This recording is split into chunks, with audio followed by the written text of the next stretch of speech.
Hi, I'm Brickroad. Welcome back to Let's Play Parasite Eve. Continuing on from where we left off.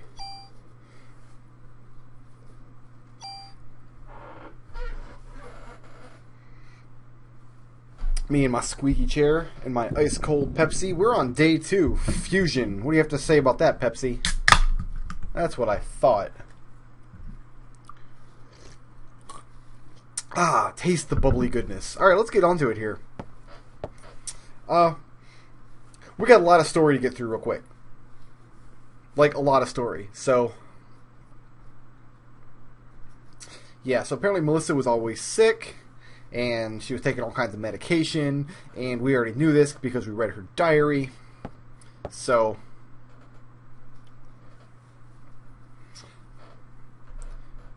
spontaneous human combustion is the supernatural thing this game starts with, and for some reason Warner makes the jump directly to ESP, which isn't exactly what happened, but nanomachines, mitochondria. That's what happened.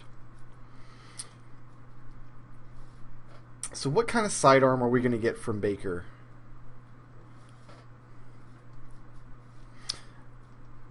Oh, he's just going to give us a mod permit. That's right. Well, the first thing I need to do is put on my Kevlar vests.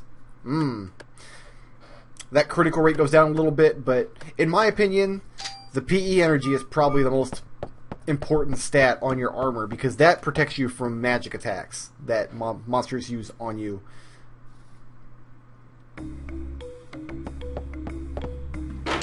This might be my favorite song in the game right here, the police station song. I don't know, it's just so chill. I had a MIDI file of this back in the day that I listened to every day. I think for a while I used it as the background song on my webpage that I maintained back then. So we're going to take this mod permit down to the weapons locker of NYPD precinct number 17. And we're going to meet Wayne. What's up, Wayne? He's flirting with me. Oh, that's adorable. We don't want Wayne, though. We want Torres.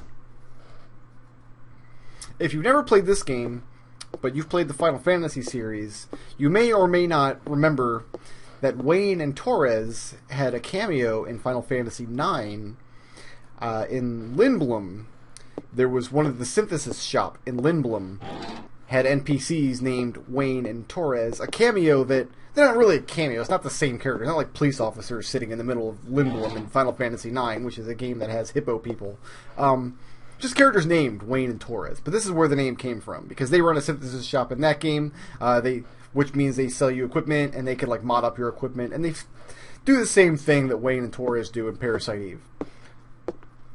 Wayne is like a young, kind of fiery upstart, you know, just like a dumb, naive kid. Torres is like the old veteran who wants guns to be super safe and whatever. He's going to give us the M16A1, which we're not going to equip. And he's going to ask us to mod it. I'm not going to do any modding yet. I don't think I've got to do any modding until the X game. But what modding does is I can turn in the mod permit, give it to Torres, and he will put another slot on my weapon so I can give a weapon an extra ability. That's not very useful until very late in the game when you have a lot of abilities. And the P220 that I'm using has enough slots for all of the abilities I'm going to use anyway.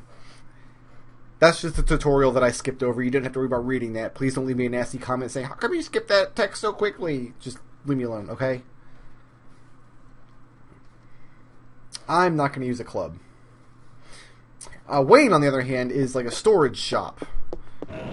Anything you don't want to carry, you can give to Wayne, and he will keep track of it for you. But what he's saying you can do is you can use these tools. Is there a medicine in this box? There is. We'll go ahead and throw the end vest in there. It's fine. Actually, you know what? I better not. I think this box will respawn a medicine every day, unless something is in it. So yeah, we better not do that. Let's go ahead and... We don't need these keys anymore. Or this rehearse key. These revives I definitely want, but we won't need them until the X game. So, actually, you know what? For purpose of the LP, I think I will keep one in my inventory, just so I don't accidentally lose a run because I'm being an idiot. So that's fine. We'll sort those. And Okay, so now I've got room for this medicine. Yeah, this medicine box and this ammo box will refill every day is right I come into the police station. So we're going to tune up weapons and armor. We're going to tune up the 220 and this M19 that we found. What this means is you can see the pluses it's going to get. If I tune it up with this M19, I can give it either this rate of fire, which gives me a rate of fire of 3, which is bad. We don't want that. That gives me 3 shots. I've got to stand in place while I'm shooting, and each shot is only 1/3 power. Or I can move over the bonus stats, not the actual stats, just the bonus stats. So I'll do that. The M19 is broken forever, but now my P220 has a +5 attack and +1 bullets. So that's how you make your guns more powerful. Hey, hold some of this stuff for me, would you please? The M16 I want to bring with me. The M84 we can move, and all this armor we can move. I generally don't use a tool for armor. I just upgrade to whatever the new hotness is in armor. And we've also got bonus points that we can use now. Bonus points, with 100 bonus points you can increase these 2 stats. Active time is your speed in battle. Item capacity is how many items you can carry. Increasing stats is bad though, because they always get rolled over on the next game. Or rather, they don't get rolled over. They always start back over at whatever they are at level 1. So it's really bad to spend bonus points here. Where I always like to put it is right here on the attack. So I can put 100 bonus points on this gun, and now it's got a +6. That +6 will carry over even after an X game, as long as I make sure, because you get to pick which weapons you want to keep when you do when you finish a game and go into an X game. So I'll make sure to keep that, so all the stats that I get from all my bonus points for every single play will carry over as long as I'm diligent and don't do something stupid. Good? Good. Okay.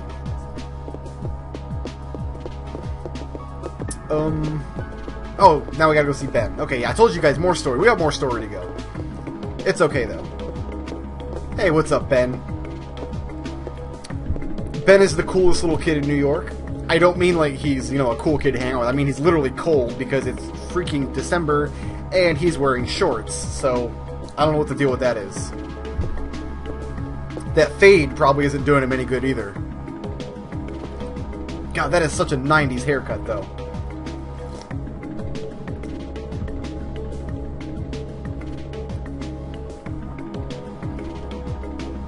He was supposed to take his boy to a Christmas Eve concert, but got busy and then couldn't do it for whatever reason, so...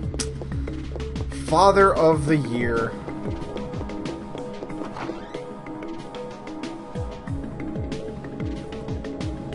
Guess every kid needs a mother. He sure does. And then they just dropped a little plot point about how Aya's mother is dead. Will that be relevant ever? Who knows? There's a couple other places we can go in the police station, but nowhere that's actually going to be useful to us yet.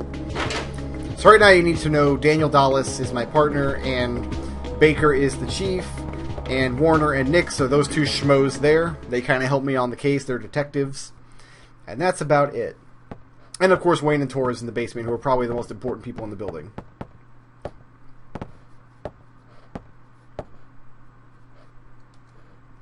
So we're going to do a press conference. We need the people to know exactly what's going on with all of this Eve nonsense, except we don't.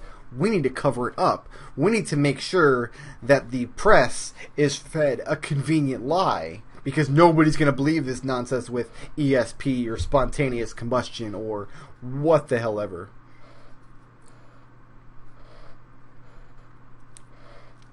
So here we are in the conference room. Baker's calling it a terrorist attack. That's what he's saying. That terrorists attacked Carnegie Hall on Christmas Eve for reasons unknown.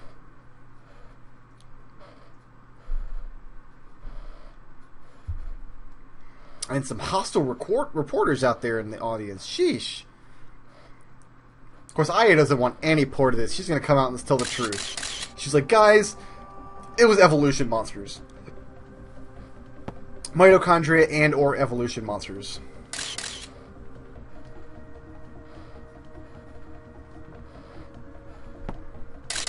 And now I'm on the cover of every magazine in the country.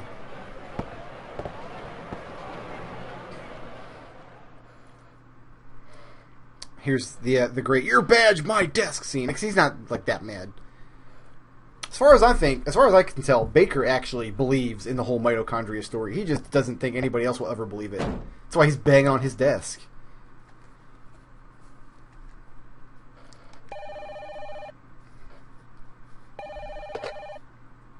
Shortest phone conversation ever.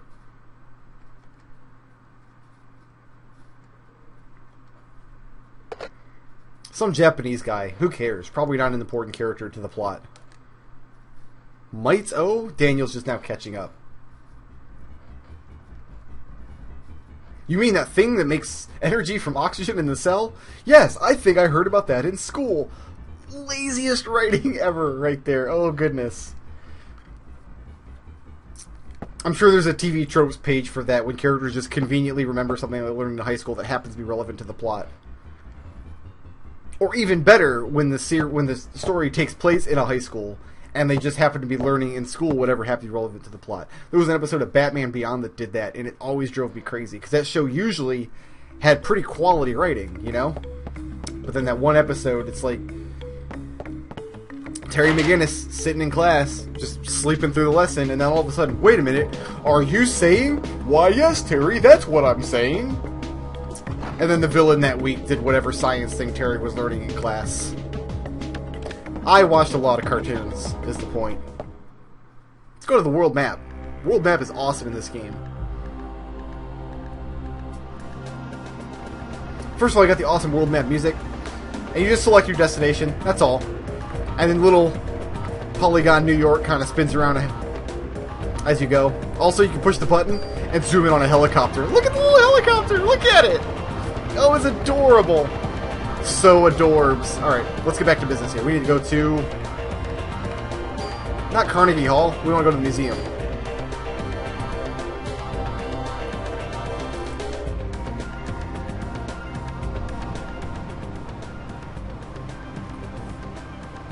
So we're going to go to the museum to talk to this doctor who published a thing about mitochondria recently.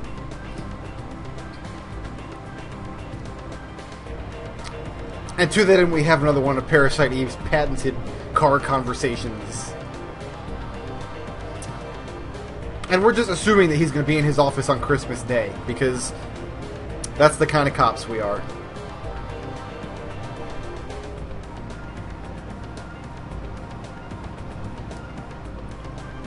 I love how Aya just goes for the jugular in that scene. Like, she has to kick the Chief's butt. She's a rookie. She just joined the force. Why do you do it, Daniel? If I had that mustache, I wouldn't be kissing no butt.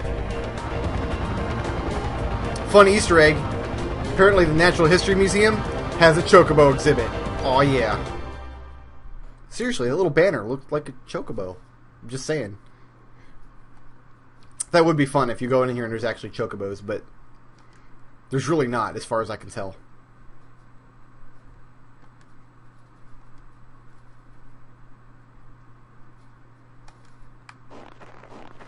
And we've replaced clomp, clomp, clomp with crunch, crunch, crunch when you're walking on snow. Because 32-bit games, the PS1 had that kind of power, you guys. That's right. Context-sensitive footstep sounds. Crazy, isn't it? Won't see that kind of nonsense on the Xbox 720 or whatever the hell they're up to now.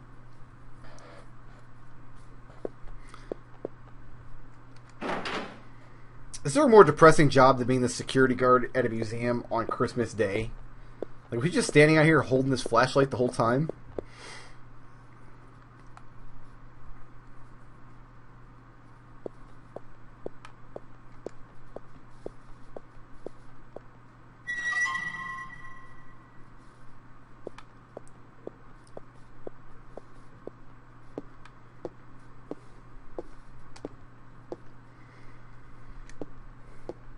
This clamp guy sounds like a pretty down-to-earth fella. Oh, you're going to make me sign in. I forgot about that.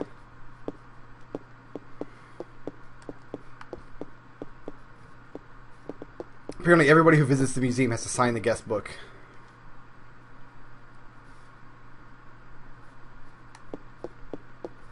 That's a meaningless little scene. I have no idea why that's in the game. Well, no, I guess it shows Daniel's seniority over Aya. I guess that was the point. Anytime they're doing an investigation, she has to do all the little menial tasks that Daniel doesn't want to do because he's a veteran. So the question is, hey Aya, how come you always have to kiss Dallas's butt?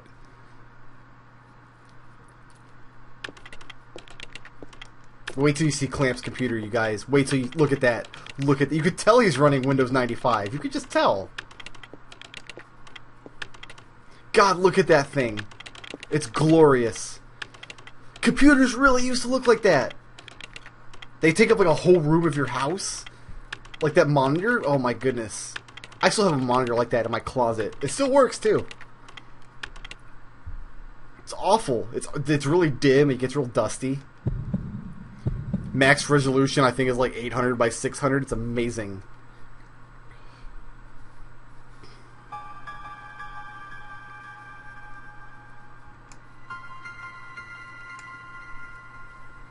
But where does Aya know him from? The mystery thickens. Could serve it up with a spoon, yo.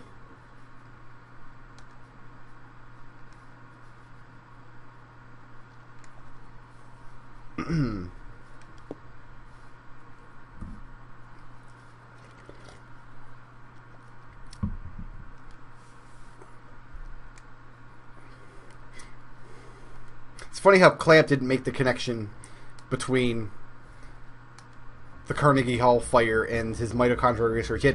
The cops had to point it out to him. And now you get to see Clamp's crazy obsession. I wonder if it's Clamp or if it's Klomp. I'll bet it's Klomp. I think he might be German. His name is Hans Klomp. Because all crazy mad scientists are German. They just look at each other like, this guy, really? This guy here?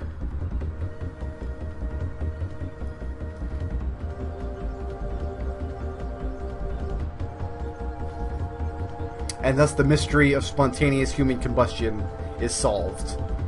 Nanomachines, nanomachines, mitochondria. This entire conversation can be summed up like that. Nanomachines, nanomachines, mitochondria.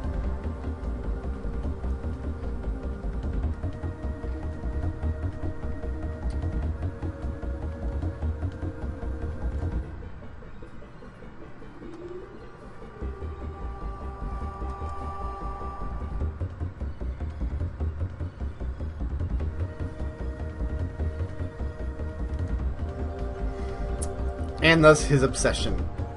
He's obsessed with mitochondria because he thinks they're more powerful than humanity as a whole. That's his whole thing.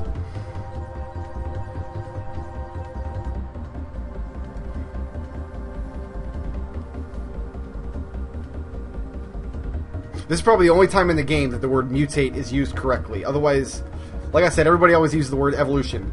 Here it is. The mitochondria has been evolving at this rate. No, you just said mutation. It's been mutating at that rate. It's basically mitochondria cancer is what you're saying.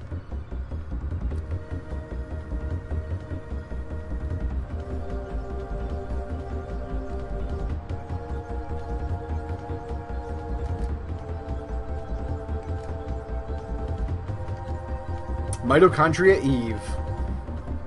The ancestor of all humanity. And or mitochondria. I'm not really clear on that.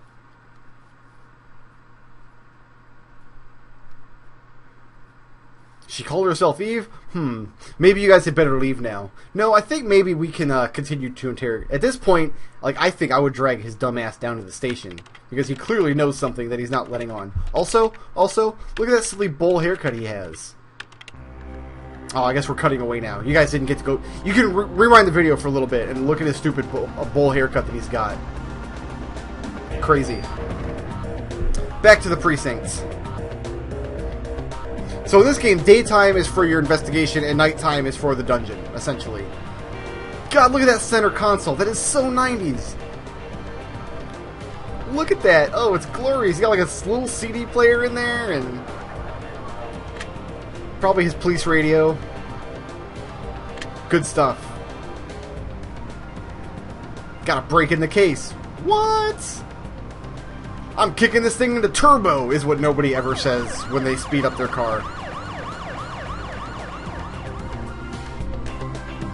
Although we should all say it. We should all phrase it just like that.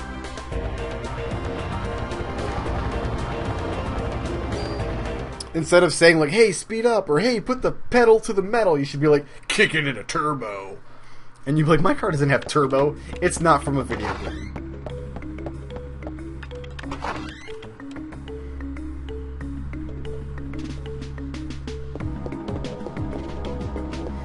Time to have a meeting.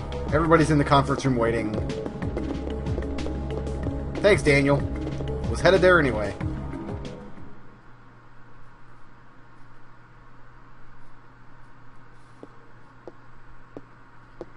You could just kind of barely see Melissa's picture on there. It's very low res, though. But they did their best. It's a pretty detailed chalkboard, I have to say. Oh, wait a minute. Yeah, Melissa's doing a solo concert in Central Park. And, bad news. But that's where Daniel's son is headed. Son and ex-wife? I'm not sure if Lorraine is his ex-wife. I don't know if they clarify that ever. Because they're clearly not together, but I don't know if that's because Lorraine's his ex-wife or if they were never married. Maybe she's just the baby daddy. I don't really know how it works. So Baker runs off to deal with this whole Central Park nonsense. Or not Baker, Dallas runs off to deal with this whole Central Park nonsense. Baker gives us another mod permit, which we will not be using at all. Probably in this LP you'll never see me use a mod permit. Probably. But I don't want to lose it because it will become important in an X game. So we're going to... That's not the right way, Aya. See you later, Daniel. I'll be back after I store this mod permit. I gotta run downstairs real quick.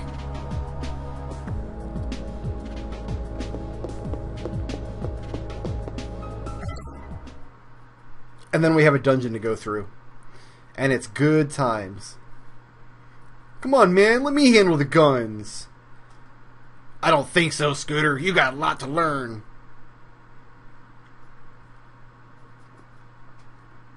Guns are supposed to be safe. Haven't you ever heard of the Second Amendment? Thanks, Obama.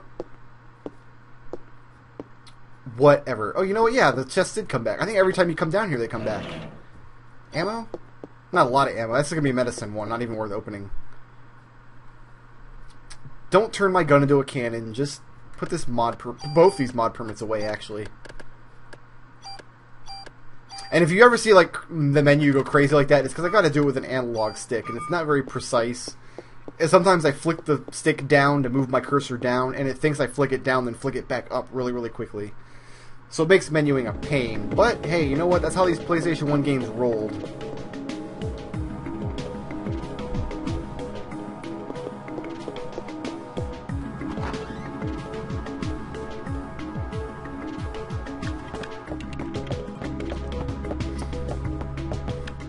Alright, come on, Daniel. Let's kick it into turbo again.